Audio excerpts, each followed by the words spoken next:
Italian Republic Day in this occasion represents the 77th anniversary of the Italian Republic,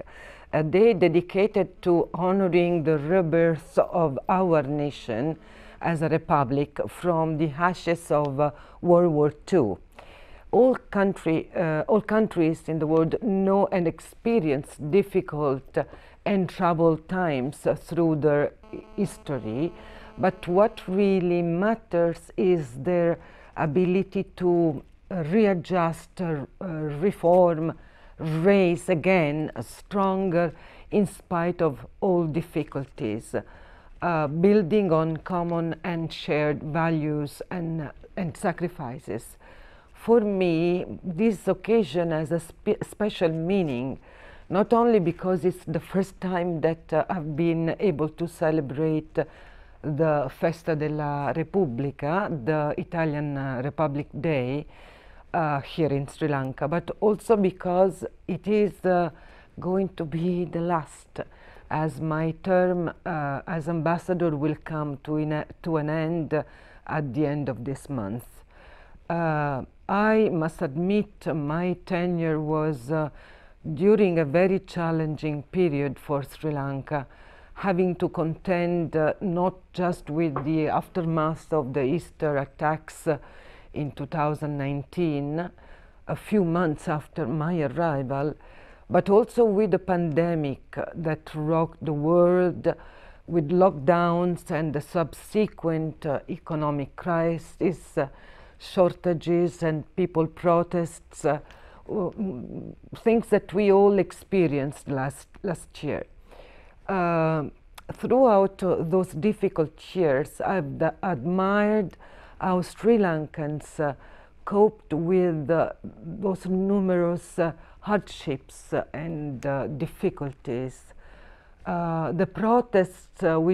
which took place in 2022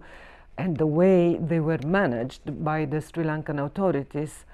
are, to me, a true example for the world of your vibrant democracy and the pacifist way to showing dissent, which has been admired greatly in Italy and in the world. My husband Nico and I, not to mention our pet Saluki Kuchi Kuchi, have been profoundly happy in Sri Lanka. The friendships we have forged here are really lifelong, and the deep love we have for this beautiful country will live forever and remain etched in our hearts. This country has really captured our hearts and souls with its vintage cities, beautiful forests, beautiful beaches, magical natural wonders, gorgeous wildlife,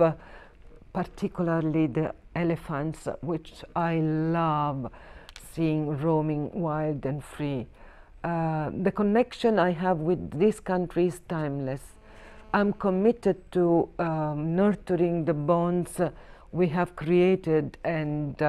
celebrating the vibrant culture and beauty of this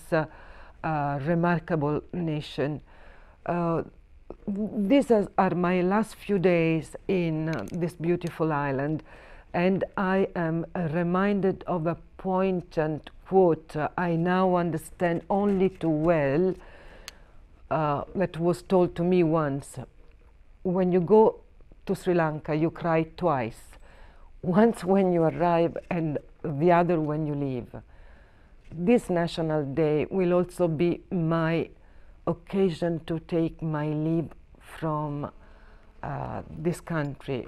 with a great celebration. And it will be not an adieu or a farewell party, but rather I prefer an arrivederci, what is the word to say see you soon in Italian. In this difficult period, I've been more than determined to continue and strengthen the connection between Italy and Sri Lanka, which can be traced back to the 1st century, as the ancient Roman historian Pliny recounts about the delegations from Sri Lanka visiting the Roman imperial court around 50 Anno Domini and again in 375 AD. I've been working in particular to extend the ties on an expansive portfolio of areas that both Italy and Sri Lanka are passionate about, and on which we can find a common ground, be it fashion, design, architecture, art, heritage, or the love of good food. As examples of this collaboration, La Dolce Vita, the book that we published in 2021, La Dolce Vita in Serendip, collates stories and recipes from Sri Lankan restaurants that remain true the flavors of Italian cuisine. Another example is represented by the journey made by a famous culinary superstar, the chef Carlo Cracco, who visited Sri Lanka in 2021 on a mission to use Sri Lankan products like jackfruit in Italian cuisine. That collaboration also led to two premier cuisine schools visiting Sri Lanka in early 2023.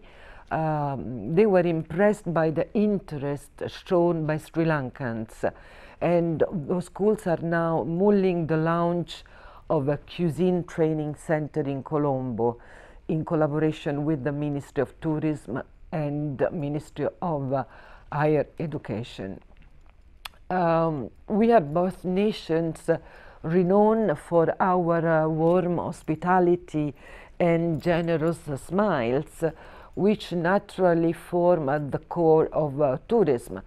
And so mutually beneficial tourism initiatives have been planned, which included the visit of one of the largest, Italian largest travel agent to Sri Lanka, a tourist dialogue between key stakeholders, and the visit by your Minister of Tourism to Italy a few months ago. Arts, culture, fashion are other areas on which I put a special focus. In this realm of intriguing tapestry of similarities, both nations boast a rich and storied history that have shaped artistic expression over the years. I have personally witnessed the incredible talent and creativity within the Sri Lanka art world, the creativity of the artists and the architects, which are nurtured by important centers like the Academy of Design, AOD, the College of Fashion and Design, the Colombo Fashion School, Colombo Fashion Week, Colombo School of Architecture, University of Moratuwa, all centers with which we have collaborated strongly to work on projects, scholarships, awards, in order to encourage, to nurture people in design, architecture, creative arts. Then we are both countries with an outstanding heritage, and we share a mutual need to conserve our centuries-old history. And in this field, our collaboration began, actually it began even before, but it was epitomed by the expert restorer Luciano Maranzi, who came to Sri Lanka to restore the 50th century Sigiriya frescoes in the 70s.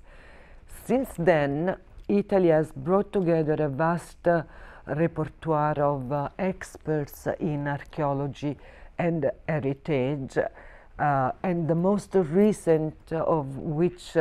was the Italo-Sri Lanka Heritage Forum held in March of this year,